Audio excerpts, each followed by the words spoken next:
around the country. As the country's primary policy, planning, coordinating, implementing, and administrative entity tasked to plan, develop, and promote the national ICT development, the DICT welcomes the development of the Rapid Pass system as an invaluable contribution to digital solutions building in the time of COVID-19. Now more than ever, we are seeing the urgent need to adopt a more digital way of life. Through telecommuting, e-learning, online banking, we have witnessed and experienced firsthand the potential of ICT to deliver. Digital adoption and transformation is critical in the public sector as the government rethinks its ways to provide basic services and to respond effectively to the crisis. Thanks to the Rapid Pass system, the challenge that previously befell our checkpoint personnel in validating the passes of frontliners and authorized personnel was also will be rapidly overcome.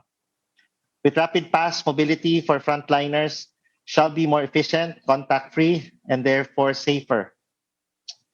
Rapid Pass will be useful to the government, and its objectives are aligned with the DICT's rules on privacy, cybersecurity, and resilience. We wish to thank our technology volunteers whose passion and commitment to service have made this all possible at a record speed. We were told that hundreds of DevCon and DCTX volunteers work day in and day out. Thank you, Winston, and to your team. On top of their daily jobs to understand the problem, develop and test the solution, and now make it possible for us to roll this out just barely 3 weeks into the implementation of the enhanced community quarantine. Their efforts finally bore fruit today. To the members of DevCon and DCTX, we at the DICT extend our most heartfelt thanks for sharing your valuable talents in the service of our country. The Rapid Pass experience shows us that we have a wealth of tech talent here in the Philippines that can be nurtured, developed, and unleashed to create meaningful Filipino innovations. While it is unfortunate that it took us a crisis to bring us together, we hope that this will pave the way for more fruitful collaborations between the government and the Filipino tech community. Look forward to that, Vince. Again, we welcome this development and we thank our volunteers who stepped up to the challenge. And we look forward to a smooth implementation of the new Rapid Pass system. Sana Monday agad. In support of Rapid Pass, the DICT will take charge on checking and clearing the system to ensure reliability and data privacy, which is already done. We at the DICT fully commit to advancing and supporting ICT solutions that address the problems related to the COVID-19 emergency. Let us continue to have strength, perseverance, courage, patriotism, national discipline, and faith. We are confident that we will rise from this COVID-19 situation and prove to the world the triumph of the indomitable Filipino spirit. We need to do this for our most precious, strategic, and renewable resource, our next generation of citizens and leaders, our children. Thank you. That's the message of Secretary. Great. Thank you, Asek, and extend our thanks to thanks. So, without further ado, parang excited na ipakita yung... Winston, Sir, I just want to let you know that Secretary Sana is trying to get in, and according to him, what information is given to him is that there's another meeting going on. I told him, but it might be this one. So kindly check his connection. He wants to join Secretary Lorenzana. Yes, I'm so sorry. Carol, can you please connect with Secretary Lorenzana? Our system po is working. I just wanted to make sure it's the right one.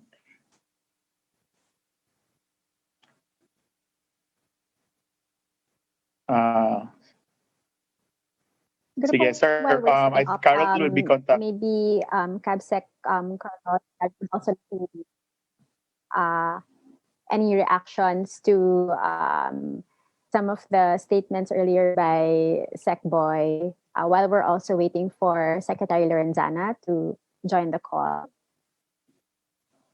Or does anyone, kasi napagsalita na si Asek Manny. So before lang, we also welcome Secretary Lorenzana and then transition to the demo also of Rapid Pass. So sige, maybe while we're waiting for, Sec Lorenzana, maybe I can invite Mon Esberto of PLDT, one of our very generous donors to this project. So Mon, I'll put you on.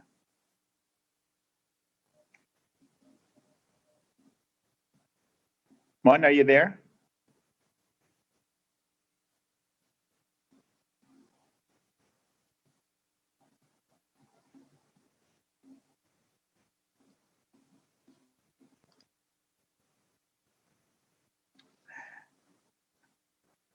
Baka hindi sanay na Sorry Mon, put on the spot si Mon Esberto. I just wanted to lang extend also the thanks to PLDT. So when I got the call from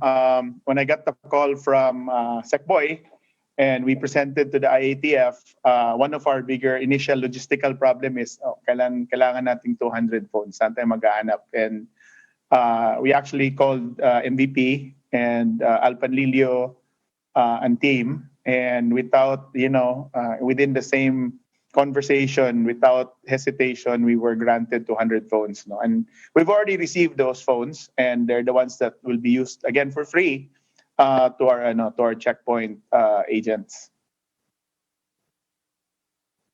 Nine, sorry, go ahead. Yes. All right. Also, a reminder to our friends from media, if you have any questions, as you have the questions, you can already put them on chat or the Q&A button here, but we'll read them out later during the panel, the Q&A after the demo. So I think without further ado, we shall have the Rapid Pass PH demo by Winston.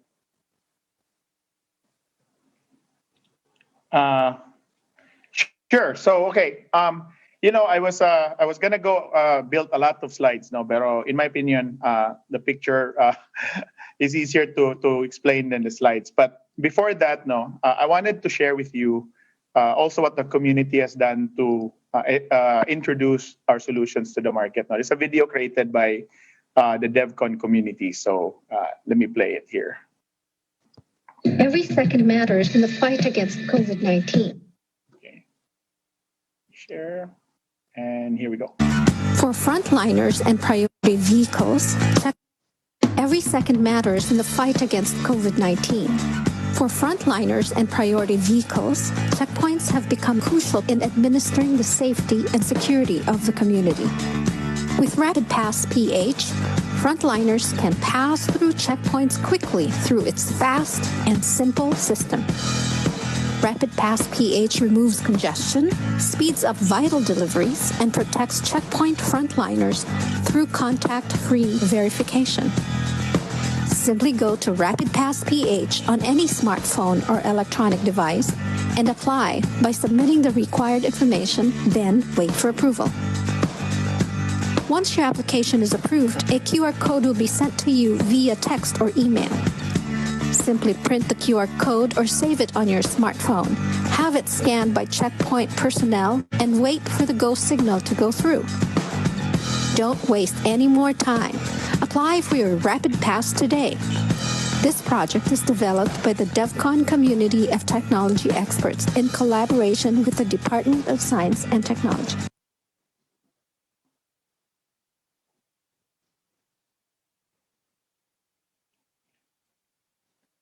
Okay, and that's every time the project is pag sabi ko kay Sec, paggawa ng if made with passion, sir, mas maganda yung output. Kaya yung mga teammates natin sa DevCon, kahit wala pa yung tulog, excited ho lahat. So what I will do now is make Nina the host while we're waiting for Secretary Lorenzana to join, and then I will start with the presentation lang para lang ma-introduce na natin yung ating technology, and then we'll come back to the panel again, and then right after that we'll take questions. So, Lines, I'm gonna make you the host so you can monitor and see kung sino yung host joining us. All right. Thank you. Okay, so I'm just gonna. Okay, go ahead. So, magandang hapon to our friends, reporters, bloggers, at saka excited members of DCTX. I wanted to introduce to you and show what we've been working in the last 2 weeks. We're very excited about this solution, no? Kasi kahit naman nagpupuyat kami, it also enabled us to not be nervous, be worried, or parang feel helpless with this situation. So we're excited that we were given the opportunity. Malaki yung community. We said over 500 kasi we were trying to play safe. Overall, there's about 929 members of the community today. And we're divided currently on 4 projects, and I guess growing based on what Sec Boy and Capsec Nograles were indicating. Currently, there's 46 teams within DCTX. So busy kami lahat, and it's our own way of being a community at night and working together to deliver something for the country. And we're excited about rapid pass. Yung kauna-unahang, I guess it wasn't the first conceived, but it's the first out of the womb. Kaya excited kami about this. So let me just go ahead and explain it. So rapid pass really has 3 components to it. The first component is the ability to apply for a rapid pass. So ito'y application that can run on a mobile phone. Also, under rin siya from any web page. And this allows the frontliners to actually apply to be able to get a rapid pass. Ang pangalawang component is an approver system para to accelerate, simplify the approver process. And then, ang pangatlong component of this solution is actually the actual device that our checkpoint inspectors are using to clear a passer into the system. So, ang sistema, after an application is done from a computer or a mobile phone, pupunta ko yan sa isang database. And in the database, nakarehestro yung ating frontliner at nag-aabang ng approval. As soon as the approval is given, a text message and an email will be sent to the frontliner. It will be for a person or a vehicle. And the text message will have in it a link to download a rapid pass. Yung email will have an attachment of the rapid pass, both for printing and also for showing on the mobile phone. And then third, the rapid pass also comes in a alphanumeric control number. Para naman sa walang mga smartphone, ang rapid pass ay nadi-deliver din based on SMS. So pwede rin gamitin yon. At the end of every day, yung approved frontliners, yung listahan na yon kasama yung kanilang control numbers and their QR codes will be downloaded to the phones of our checkpoint inspectors. So the checkpoint inspectors, when they start the day, the following day, will already have a complete database of everyone that's allowed to traverse the checkpoints. So yun yung the way the system works. Sa gitna naman, habang the approval system is actually a system where both the companies can apply for their employees and our government agencies in charge for specific authorized persons outside of residence will ask for approval. So there's an approval system. Itong approval system ay either one by one via the application or the web or bulk system. Pakita ko yan on this next slide. So there's 2 ways to apply. First, go to the website on Monday, rapidpass.ph. At once you've applied, the application will go to a database waiting for approval. For companies naman, they can provide the list from a spreadsheet coming from either their HR group or coming from a listing that they have. The difference lang here is kung kumpanya ka, that list will be transmitted from you to a government agency that will then make the application. For the individual applications, dadaan muna yan sa approving agency at kung i-approve ay mapupunta sa approved database. So only when the authorized frontliners are approved by the database, doon lamang ida-download yung kanilang approval control number at kanilang QR code kasama ng kanilang pangalan, validity period, at kung sasakyan ang plate number or kung ang tao ay ang control number. The document that will be sent to the frontliner comes in form of either a text message that will be delivered to your phone. Sa text message na yon, ando doon na yung control number.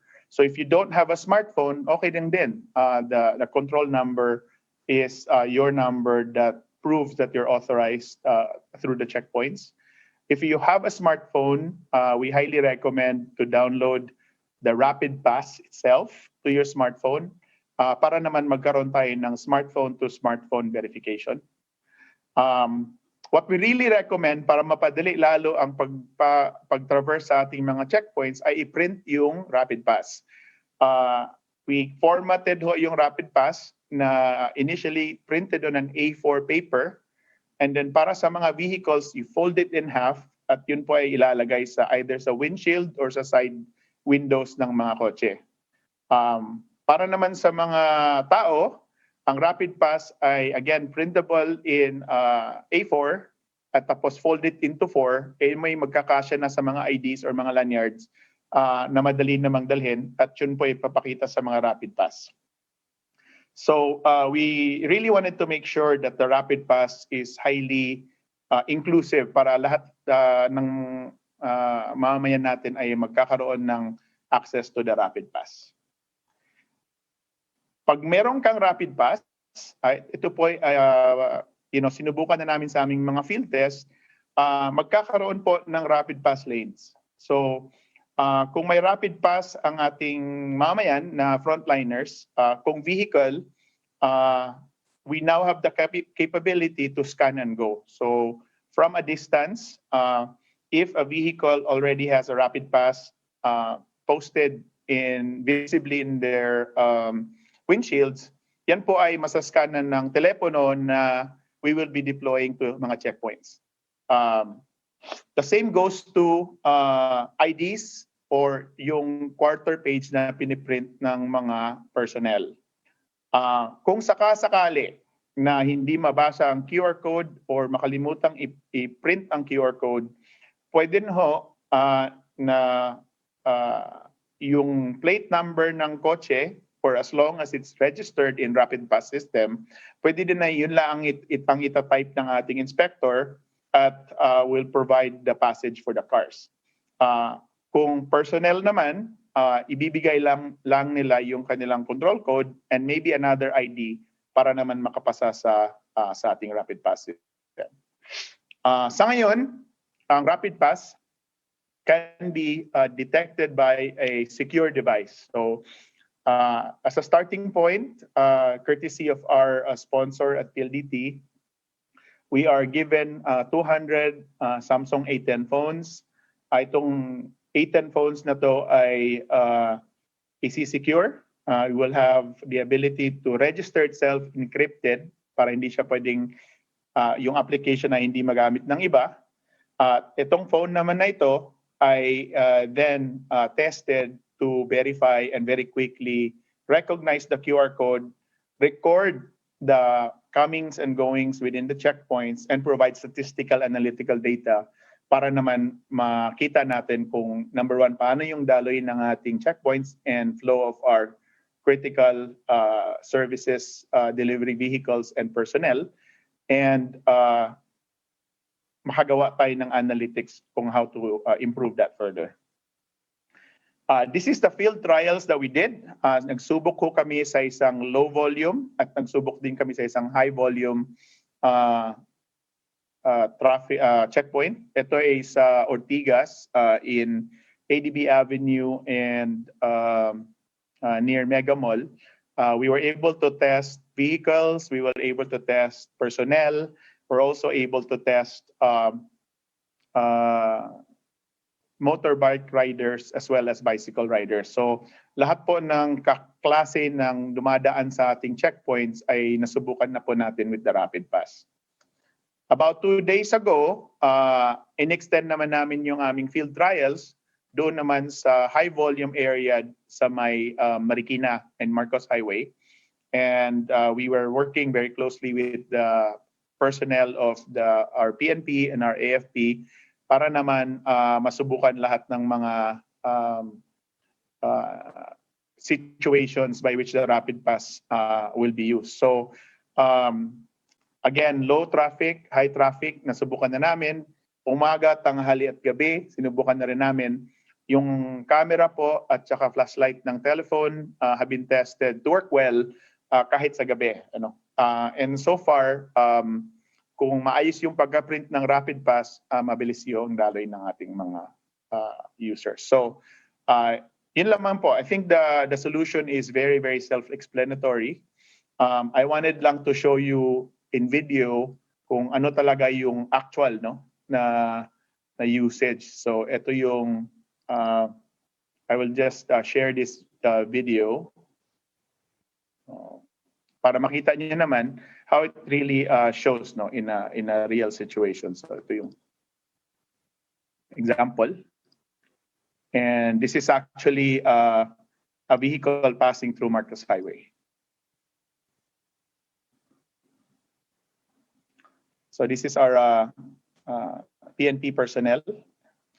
Ganun lang ho kabilis, 2 segundo to recognize the pass if it's printed in half a page. Tapos sa loob naman, the passengers also present their pass. So isang verification sa kotse, isang verification para sa passengers.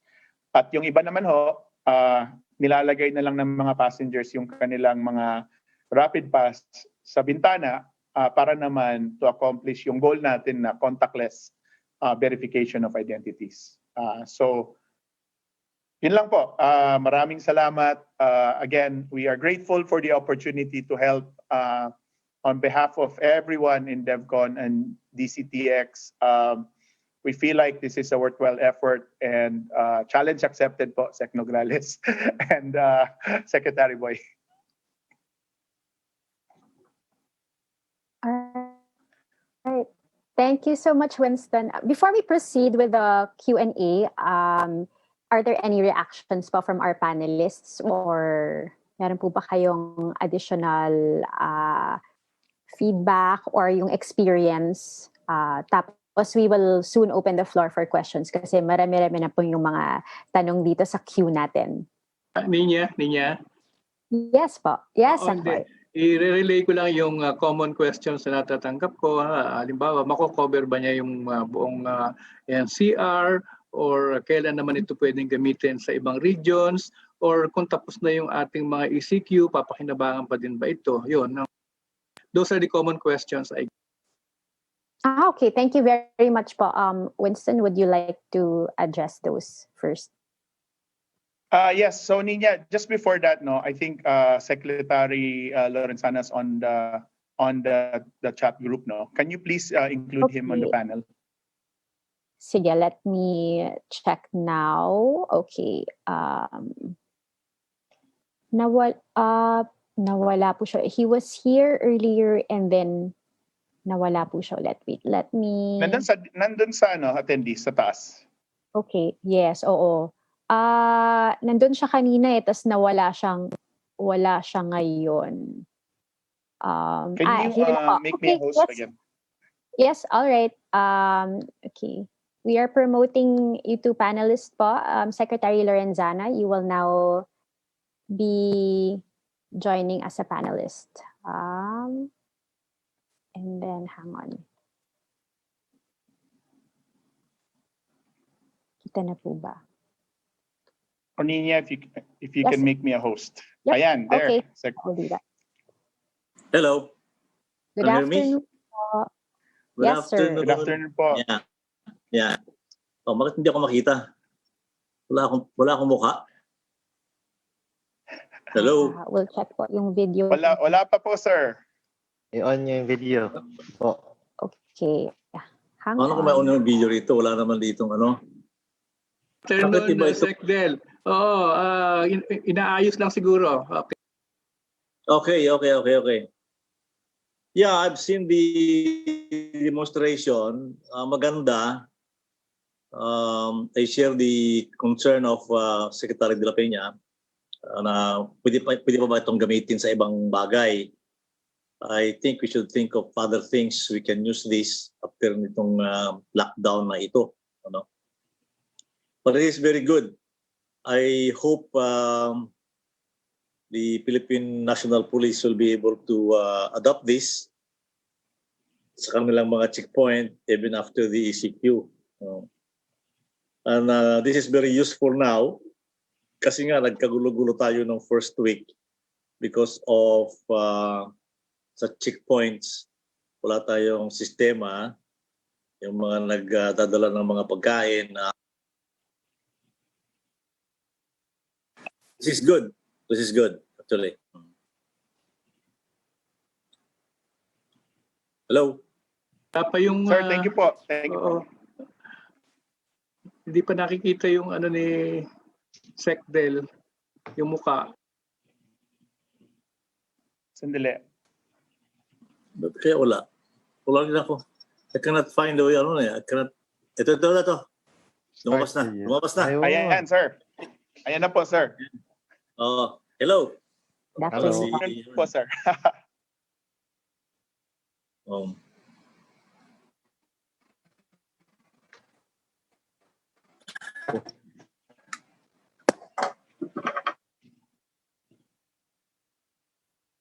Okay. All right. Sige. Okay. Yes, Sige, po, go Nines, thank you. I think Okay. we can take questions now. Okay na If po. you wanted to ask Yes. if you wanted to ask interactively, raise your hand lang, and I think I can allow you to be a part of the conversation then.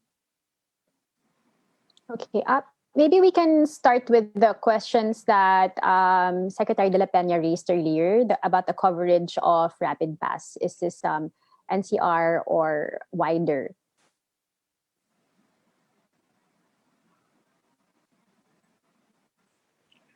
Sa technology side po, sir, kaya po na i-expand natin around the country. So pinag-isipan na namin yun. Later on din po, kung gusto nating gamitin ang ating technology to help naman with our more granular barangay level quarantine passes, pwede rin po. And we're also exploring any other possibility. Kasi ito talaga, it's really more of the frontliner identification, di ba? So it's really designed kung ano man yung may tulong natin at if ma-identify natin na critical personnel po yung ating frontliner para hindi na po sila maabala at magawa po nila yung trabaho nila. So kahit anumang sitwasyon niya, no? Whether they're helping in the hospital or delivering food, ito pong system na to can extend for that. Okay, a follow-up question to that, and it's also a frequently asked question.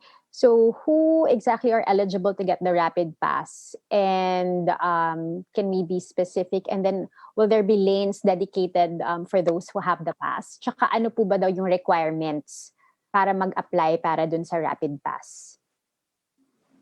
Yeah.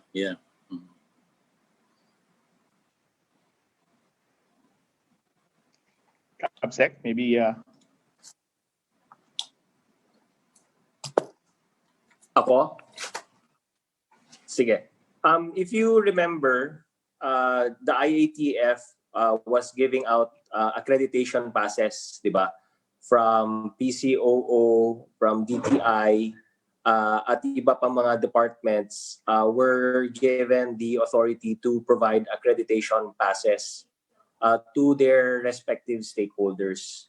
So dito natin muna gagamitin yung Rapid Pass system. So just to make it clear, yung cargo at unhampered, no? Unhampered and unimpeded po ang movement ng mga cargo, any kind of cargo. So para hindi man natin ma-confuse, pag cargo tuloy-tuloy po yan, wala tayong problema sa cargo. But those over and beyond that, yung sa mga media, yung sa mga sa stakeholders ng DTI, like the manufacturers and all those who are part of the skeletal or skeleton workforce ng private sector, sila po ay nabibigyan na po ng accreditation pass ng DTI and other departments, no, and agencies. So sila yung magiging pangunahing gagamit ng Rapid Pass system natin because nabigyan naman ng accreditation passes yung mga yan. So we will integrate them now into the system para mas mabilis na yung paglabas-pasok nila dun sa checkpoint. Okay. Thank you very much po. The next questions are about the app itself. So aside from the website, can we download it via Google App or the App Store? How else can people access it? Sorry, yun. The registration app actually will just give you a link. So all you need to do is go to rapidpass.ph when we launch it on Monday. Kasalukuyang nagte-testing lang kami for quality. But all you need to do is go to rapidpass.ph to apply for a pass. If you're an individual. Now, if you belong to a company, your HR of your company can actually fill up a spreadsheet of all its employees na hihingi ng Rapid Pass.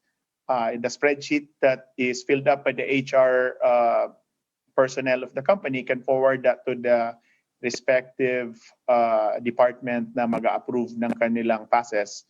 At from there, diretso na ho yun, connected yung spreadsheet na yun, i-input po namin sa Rapid Pass system at tuloy-tuloy na yun, yung tinatawag naming bulk registration. Mm-hmm. So that's all you need to do, no? When you get your Rapid Pass, it will be texted and emailed to you. So parati mong dala sa mobile phone mo yan. And for convenience, we recommend everyone to have to print the Rapid Pass for vehicles and the Rapid Pass for individuals. And para din makatulong sa ating mga pulis at sundalo, mas effective po sana kung malagay nyo po sa inyong windows yung Rapid Pass para matuloy naman yung contactless verification na gusto nating magawa para maprotektahan both the authorized personnel at saka po yung ating mga checkpoint personnels. Mm-hmm. So another question is, so from the time a person applies till the time it's verified and they get their QR code or their control number, how much time will that approximately take?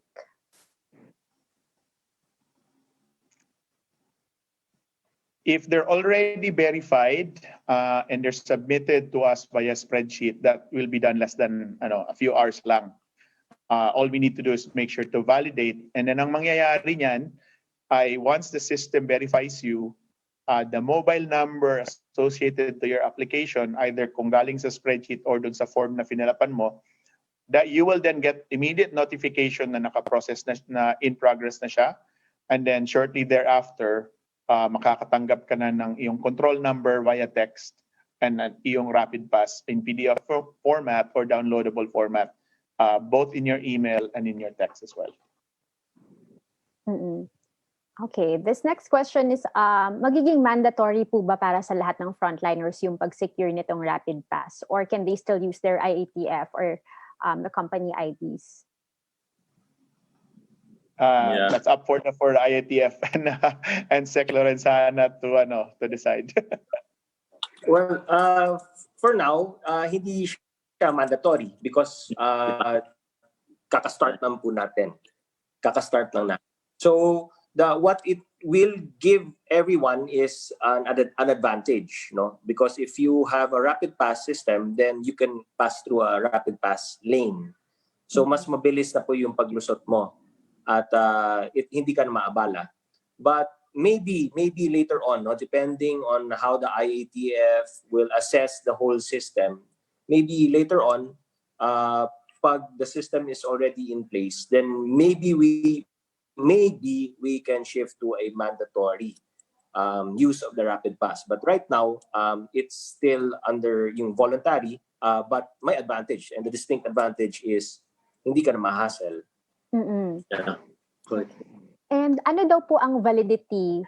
Gaano katagal yung validity nung Rapid Pass?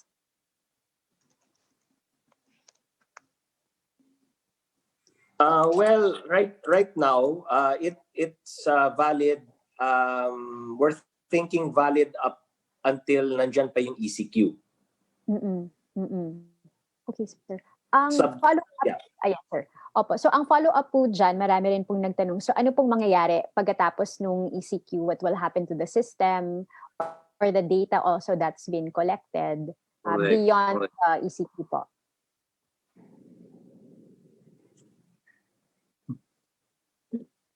Maybe we Kasi, should... ASEC Manny can say something about the data that will be collected. yeah. Dun sa data privacy on this, there will be a centralized database that will be hosted and managed jointly by DevCon and us. But then yung data na nandun sa device will only be walang anonymized naman siya, Winston, di ba? So it's only for the QR code lang talaga and specific for that cell phone number. Mm-hmm. And then yung validity, we will erase it after the whole rapid pass is concluded, if ever. Mm-hmm. And then ASEC Manny, follow-up question po tungkol dun sa data privacy and cybersecurity. May mga nagtatanong din po na how can we make sure na hindi ito maabuso or ano po ba daw ang mangyayari kung merong nag-try to hack into the system? Ano po yung sagot natin dyan or maipapayo sa mga tao tungkol dyan? Right now, there's already an initial vulnerability and assessment and penetration test that has been done on the system, and I've asked DevCon and Winston to make sure that all the findings are properly plugged. Continuous yun, ano? It's not a one-time thing. So continuous ang VAPT on the system. We will also have the Cybersecurity Bureau look into the servers. Kumbaga naka-hyper vigilance kami dito sa server that we are actually hosting that we will be monitoring the hosted site ng DevCon. Na nakatutok kami doon. Tututok kami doon. Okay po. Next question, there are a number of questions related to expenditure. Did the government spend any money for the rapid pass system? Or were there donors? I think it was briefly mentioned, but you might want to reiterate po this point. And if so, if meron pong expenses, how much na po ba yung nagastos dito? Yeah. Before that, maybe Sec Lorenzana wanted to add to the question on who owns the data and how it's being handled, sir. About the data, Thank you, Winston. Can we not share this data to the PNP later on so that for their use, there would be manning checkpoints one way or another in Metro Manila? Maybe if they have those databases, then they can use them for any law enforcement activities that they would like to do or they will do in the future. Pwede no, Manny? As long as we can cover the data privacy, we observe the data privacy mechanisms. So hand over and make sure na hindi ma-fall into the wrong hands. Yeah, okay. Sa ngayon naman, ang data is not just the data, no, but the behavior of people that's consuming the data. Yung ating pong police at sundalo ay really very cautious, no, to make sure na maingat yung paggamit ng data at saka they fit for purpose lang yung kanilang ginagamit. So alam niyo, we were on the field and a lot of our DevCon teamers also on field tests. Mahirap talaga yung trabaho ng ating mga checkpoint officers. Mainit, mahaba yung pila, minsan mainit ang ulo ng mga tao. I think this is really helpful and therefore they're appreciating it na yung digital part ay iniingatan nila talaga na mapatupad. Ngiting ko lang tungkol sa gastos, ano? So, gaya naman ng pinangako nila Winston, ito ay dinevelop nila, volunteer work na wala silang siningil na kahit ano sa gobyerno. Tapos, yung unang set nga ng mga phones na gagamitin ay binigay ng private sector. Tapos, yung mga kakailanganing cost para sa mga email, sa SMS, kasi we anticipate that. sinagot na namin sa DOST. So I approved a relatively hindi makalakihan 1 million pesos to take care of the communication parts. Okay. Labor of love. Pero I wanted lang to say na I think the entire community of DevCon, unang-una, we're more than happy to do the project. No? Pangalawa naman, natututo din naman kami. We're helping not only the government, but we're also improving the skill set of Filipinos. And I wanted lang to amend the description of the community. Unang-una, akala namin mga Pinoy lang kami sa Pilipinas. But there are DevCon volunteers as far back as Ireland, in Europe, meron din sa Japan, meron sa Silicon Valley at sa Seattle. So marami talagang tulong-tulong. In fact, some of our testers galing Malaysia. So I think it's para sa mga geek, it's a good opportunity for us to come together and to apply our passion for innovation dito naman sa problema ng bansa. So from a cost standpoint, more than happy na nakadonate yung oras. Pero natututo din naman kami, gumagaling din kami at napapakita din namin sa ating gobyerno na kaya ng Pinoy yung problema natin isolve. Mm-hmm. Thank you very much. And thank you very much. Opo. Anything else to add by anyone before I proceed with the next question? Next question. May dadagdag lang ako. We want to manage the process kasi will be, even for companies, there's an agency that will be vetting kung halimbawa DTI for supermarkets. So i-check pa nila yung mga human resources that are going to be granted the pass, no? So hindi automatic na pag nag-apply ka, ibibigyan ka ng pass. Mayroong vetting process para lang make sure na hindi siya maabuso, because the objective of the quarantine is for us to stay home, and hindi natin abol na maging 1 milyon ang kumakalat dyan. Liboy. It defeats the purpose, no? So, just to manage expectations, it's for everybody to apply, but it's a privilege. The pass is a privilege, not a right. Okay. That said po, are you going to impose any maximum number of passes per company or institution? And then ang follow-up din po doon, how about mga individuals na kailangang mag-apply din, or let's say families, ano po yung limits or parameters for that? Well, right now, di ba nagbigay na ng accreditation passes ang DTI. So that's based on the skeleton or skeletal workforce na sinabit ng iba't ibang mga companies. That's number one. Then sa PCOO, nag-submit na rin sila ng mga media, yung mga media workers natin already submitted a list to PCO and they've been given accreditation. So sila muna. Yung mga health workers, wala naman, unimpeded naman ang health workers natin. We don't require them to get the rapid pass because all health workers dapat tuloy-tuloy ang travel nila. So ganon. So we're still maintaining the skeleton workforce. Dun sa siguro yung tanong yun sa families, maybe the question is basically on those per family, di ba? May isang member of the family who is allowed to go out of the homes to purchase groceries and essentials. Wala pa tayo sa level na yun. Maybe in the future, we will be able to go to that level. So, natin, next phase. But wala pa tayo sa phase na yan. We're still in the phase na we're giving rapid pass to those who pass through the checkpoints pa lang. Do we have yes po. Kasi may mga nagte-text sa akin dahil mahihina ang kanilang wifi. So yung isang tanong, ilan ba yung total checkpoints sa NCR at ilan yung pwede natin gamitan ng rapid pass sa unang implementation natin next week? Thank you po, Secboy.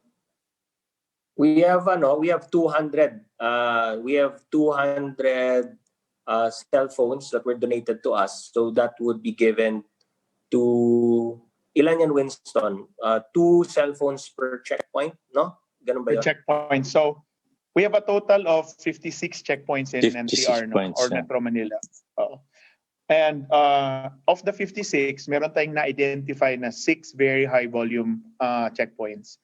At doon po namin uunahin kasi that's where our critical services and vehicles are spending too much time, no, and also endangering our frontliners. So yun yung priority, no, yung 6 critical areas where we have congestion, and then we will incrementally disseminate the rest of the phones. Pag natapos na po yung aming deployment training and planning with the Joint Task Force and with PNP and the AFP. Winston? Actually, Sir. I was about to suggest that na unahin muna yung mga heavy traffic na checkpoint. Pwede na po bang banggitin kung Yes, sir. alin pong mga areas na to, yung 6 critical areas po? Yeah, sandali na, let's just answer Okay. Sec Yes po. Lorenzana. Can Yes, we also use other phones other than Samsung 18? Opo, sir. The design Ah. release for us to use any phones. Lang Yeah. po, kasi bago lang po yung sistema, gusto nating maniguro na tayo bug free, no? Kasi yun ang iniingatan ng team. Yung aming quality team is very strict. Kaya medyo subukan muna natin with controlled number of phones, and then Okay, we will okay. expand it.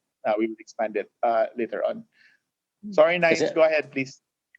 So yung follow-up question dun sa tungkol dun sa critical areas, pwede na bang banggitin kung alin itong mga areas na to? Tsaka meron ba tayong estimate nung volume nung tao na dadaan doon or na potentially pwedeng ma-transfer dun sa rapid pass system in those areas? Nag-aantay pa tayo ng go signal, no, from our clients, which is DILG and DND, to give us the marching order kung ano yung uunahin at saka paano iti-train yung staff, no. What we noticed, one of the areas that's really needing this is the Marikina Marcos Highway checkpoint. Doon po namin sinubukan yung ating high volume testing, no, and we really see na kung mapaayos natin yun, mapapabilis yung daloy ng especially the motorbike frontliners, yung nagdadala ng pagkain at nagde-deliver. Kasama din doon yung mga vehicles from the north. So we're awaiting signal lang from both Sec Lorenzana and Sec Anyo kung saan po kami magsisimula, and we start training the personnel on the checkpoints. We did identify yung 56, and so far yung 200 phones na meron tayo, kasya pa naman siya to ensure that we have enough devices at the checkpoints. Okay. Follow up din ulit dun sa mga areas na yun. So will the rapid pass holders still be required to undergo thermal checks at the checkpoints or exempted na ba sila? Yeah. Hindi yun nagbibigay ng temperature ang rapid pass. We're hoping to build that technology soon. Pero I think Secboy has something under his sleeve again.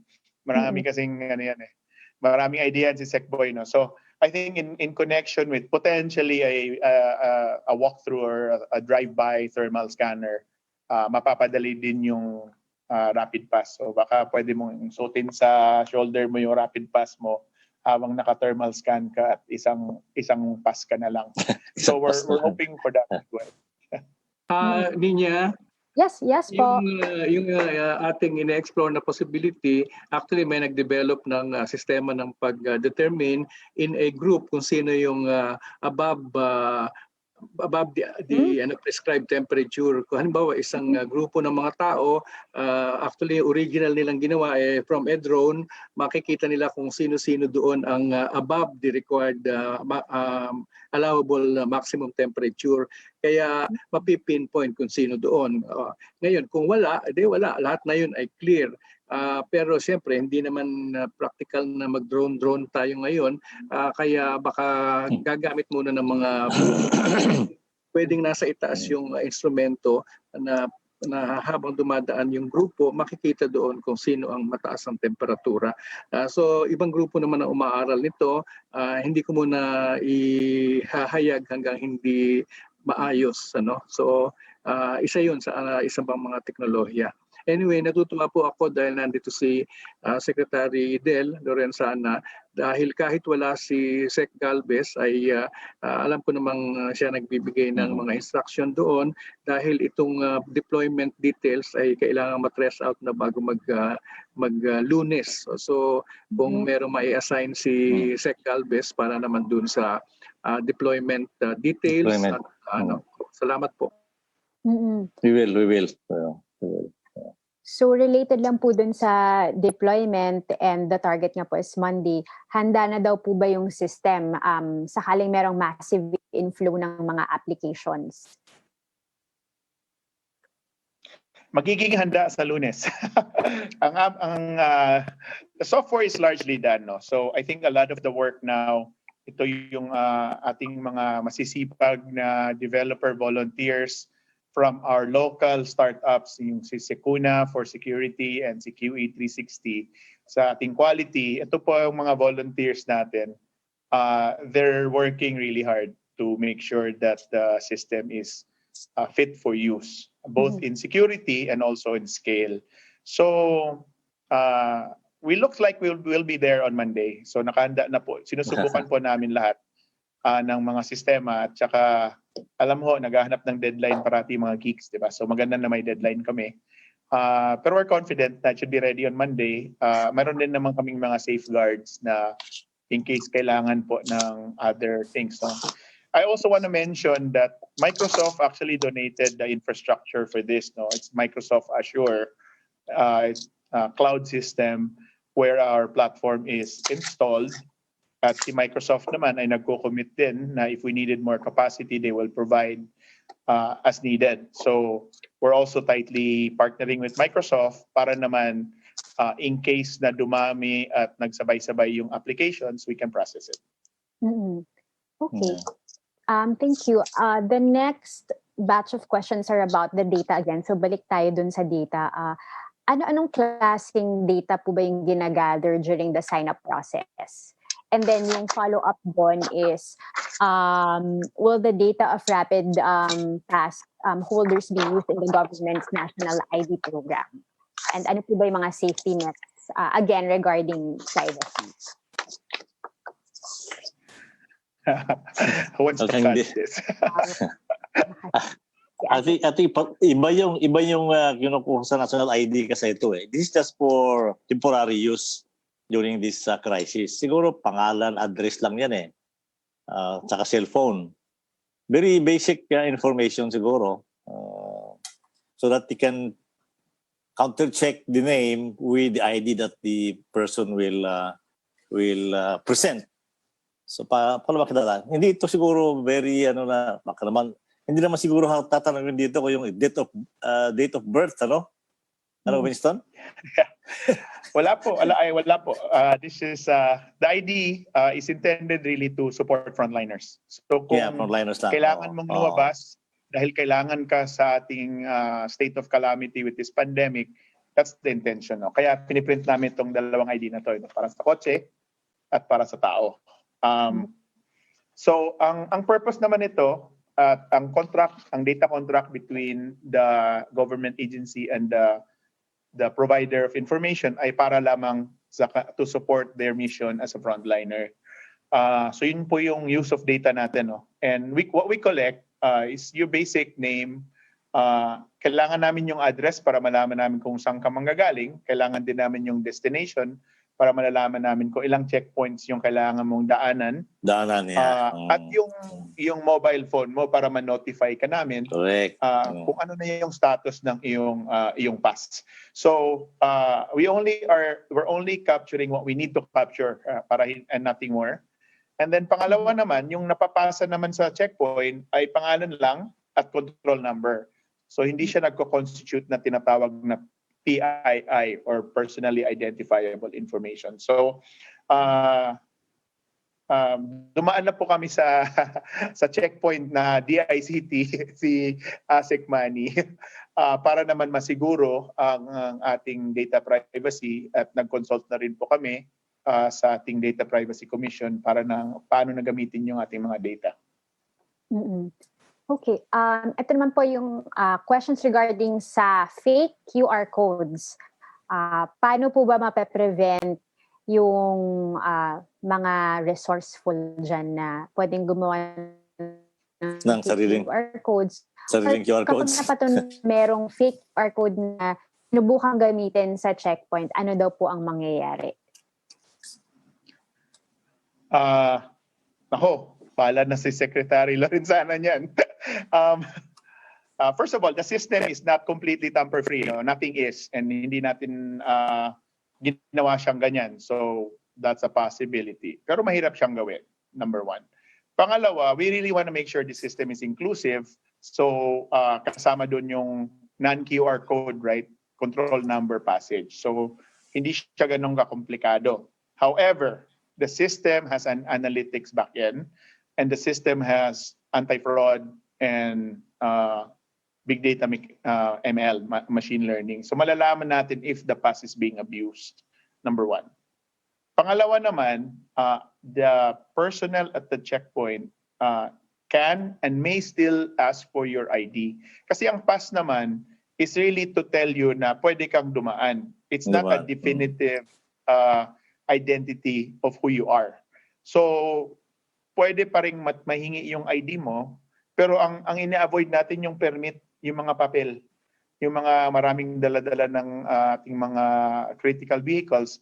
Kasi not only is it inconvenient and long, it's also a potential transmission mechanism for what we're trying to avoid. Kaya inaalagaan din natin yung ating mga checkpoint personnel. No? So, it's not tamper-proof, pero I don't advise anyone to try. Kasi we definitely have mechanisms to figure out at sana naman ating law enforcement din will be acutely aware. Magaling naman yung ating mga enforcement eh. Maamoy ka nila kung hindi ka truthful when you pass. Tekmani. Winston, just like to add, no, this is not an ID system. This is the permit. This is a pass. Permit. You still need an ID kung tatanungin, ikaw ba nga ba to? So yun dun sa data privacy, it doesn't at all, it's not even coming close to becoming a digital identity of sort. It's really just the pass. Pwede ka bang pumasok o hindi? Permit. It's a permit. Permit. So kung hihingan kang ID, syempre paabot mo kasi pulis yan eh. Diba? Permit ito. Ang hinihingi mo dito is yung permisong makapasok o hindi. Thank you. Ano pa? Thank you. May question pa ba? Actually, marami pa po.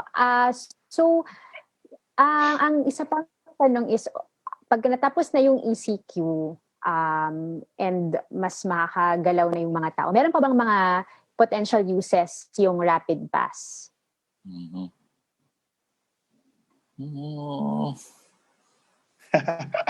Maraming assignment si Capsec.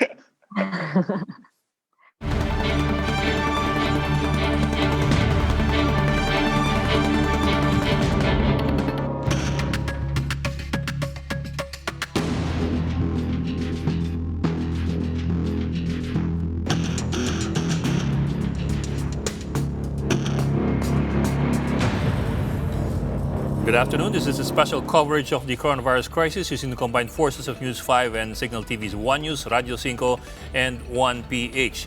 The number of COVID-19 cases in the country has breached the 3,000 mark. That's after the Health Department recorded 385 new cases over the past 24 hours, bringing the total number of infections to 3,018. Meanwhile, the death toll in the country is now at 136. While at least 52 patients have now recovered from the SARS-like virus. And we have breaking news. The lower house will hold a virtual hearing next week to discuss developments related to the Bayanihan Act of 2020. Speaker Alan Peter Cayetano says the DSWD will be the first to face the Oversight Committee on April 9, Thursday. Part of the agenda are updates on the distribution of the 200 billion peso social amelioration program. Inilunsad ng gobyerno ang rapid pass system para mapabilis ang inspeksyon ng mga sasakyan at malimitahan ang kontak sa mga nagbabantay sa mga checkpoint. At para po sa detalye, nagbabalita live si Jen Calimon. Jen.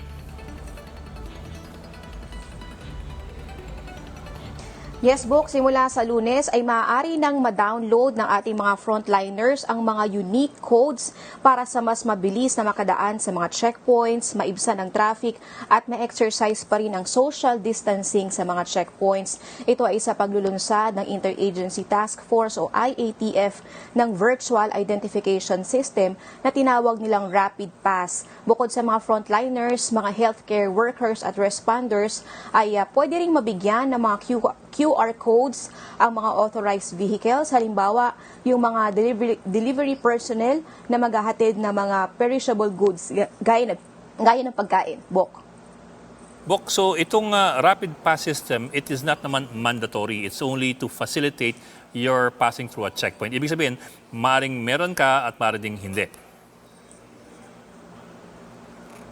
Tama ka dyan, Bok. Ito ay hindi mandatory at hindi requirement yung rapid pass para makadaan sa mga checkpoint. Maaari namang wala nito, Bok, pero para lang less hassle at less contact sa mga frontliners ay maaari natin itong gawin. Siguro nagtatanong yung ating mga frontliners kung paano ba ito gumagana or how does it work, So sa ilalim nito, Bok, ay ipapakita lang ng mga frontliners o healthcare workers yung kanilang mga unique QR codes na sa kanilang mga smartphones. Pwede rin itong i-print, ilagay sa ID holder o ilagay sa windshield ng kanilang mga sasakyan para madaling makita sa mga checkpoints. Kapag naipakita na nila ito kasama ang kanilang valid ID at na-scan, ay maaari na silang makadaan kahit walang physical contact.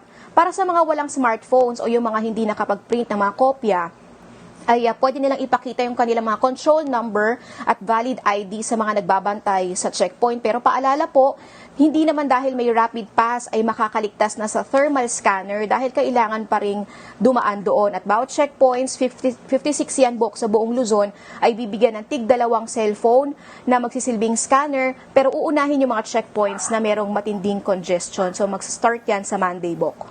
Bok, so kung start sa Monday, paano yung application? Unang-una, paano yung application? Sa Monday rin ang simulan ng application at online by application?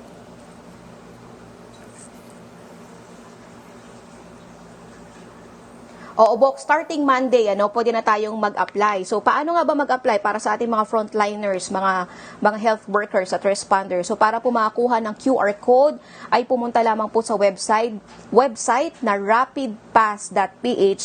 Gamit ang inyong mobile device o laptop, ibigay yung mga required information. Pero kung sa kumpanya, ay pwede itong gawin ng kanilang HR at ipasa ito sa mga concerned agency. Mabilis lang daw ang proseso, Bok. Pagkabigay ng mga required information ay oras lang ang aabutin ay makakatanggap na ng mga approval through email o through text. At paalala po, ito ay libre, walang bayad. Bok. Okay. Bok, also para lang klaro sa ating mga nanonood, itong Rapid Pass QR code does not replace your ID. Dahil kailangan pa rin ng ID kasi it only allows you to pass through a special lane, pero pwede pa rin hingan ng ID kasi ang cellphone naman pwedeng ipasa kung kani-kanino eh. Ang ID will prove that you are who you claim to be. Tama ka dyan, Bok. At para maiwasan din yung pamimeke sa QR code, although sinasabi ng DOST, posible ito dahil hindi naman perfect yung kanilang system, pero mahihirapang kopyahin yung mga QR code. So para magkaroon lang ng counter-checking, ay kailangan pa rin po ninyong ipakita ang inyong mga ID sa bawat checkpoint bago kayo makadaan. Bok. Okay, maraming salamat, Jen Calimon. Hati pong pananaw ng ilang senador kung dapat bang i-extend pa ang enhanced community quarantine sa Luzon. At para sa ulat na yan, makakasama po natin live si Mean Los Baños. Mean, sino silang pabor at sino-sino ang tutol sa extension? Tama ka, Sir Ed. Medyo hati nga sila dahil papasok na sa ika-4 na linggo simula ng isailalim ang buong Luzon sa Enhanced Community Quarantine at hanggang sa panahong ito tumataas yung bilang ng mga tinatamaan ng COVID-19 habang yung mass testing sisimulan pa lamang daw sa April 14. Kaya nga ang tanong natin sa mga senador, pabor ba sila na i-extend itong Enhanced Community Quarantine kung kinakailangan sa buong Luzon. Si Senate Minority Leader Franklin Drilon, pabor daw na palawigin pa ang pinapatupad na Enhanced Community Quarantine hanggang April 30. Ngayon pa lang daw kasi nag-uumpisang makita ang mga datos simula ng isailalim ang Luzon sa lockdown. Hanggang April 13 lang dapat ang Enhanced Community Quarantine sa Luzon at kung i-extend pa ito ng 2 linggo hanggang April 30, dapat daw siguruhin na may sapat na supply ng pagkain para sa ating mga kababayan. Tingin din ni Senator Drilon, pwede ng pag-aralan ng pag-lift ng lockdown sa Mayo, pero dapat wala pa ring papayagang lumabas at pumasok sa buong Luzon. Kung si Senator Win Gatchalian naman ang tatanungin, Bok, mukhang walang ibang choice ang gobyerno kung hindi extend ang enhanced quarantine. Para kay Gatchalian, ang mangyaring mass testing sa April 14 ang natatanging paraan para malaman kung nalalabanan ba ang pagkalat ng COVID-19.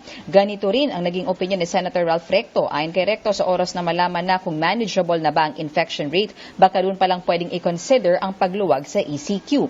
Aminado naman si Senator Ping Lacson na mahirap na desisyon ang magkaroon ng balanse sa pagitan ng pagsugpo sa problema ng COVID-19 at sa pagsalba sa nanganganib na pagdapa ng ating ekonomiya dahil sa kasalukuyang lockdown. Mainam daw na iasa ang desisyon na ito sa mga taong may kumpletong access sa data. Naniniwala naman si Senate President Tito Soto na dapat pa ring unahin ang kaligtasan at buhay bago ang ekonomiya. Para naman kay Senator Francis Tolentino, ang Pangulo ng Bansa pa rin ang may huling desisyon sa bagay na ito. Pero ang mahalaga daw sa ngayon, magkaroon daw sana ng economic stimulus para maibangon ang ekonomiya, lalo't maraming negosyo ngayon ang nakasara at hindi kumikita. Samantala, Sir Ed, yung mga kilalang senador na malapit sa Pangulo, sila Senator Bongo at Senator Bato de la Rosa, wala pa ring pahayag sa ngayon kung sila ba ay pabor sakaling kailanganin nga na ma-extend itong ECQ dahil may ilan na rin mga kongresista simula pa noong Miyerkules ang nagsasabing dapat nga raw extend ito. Yung iba nga nagsasabi dapat by a month after April 13. Sir Ed. Okay, maraming salamat, Mayan Los Baños. And that's the latest on the enhanced and expanded community quarantine. For more updates, follow News 5, The Philippine Star, and Business World Online. I'm Ed Lingao. We are One News.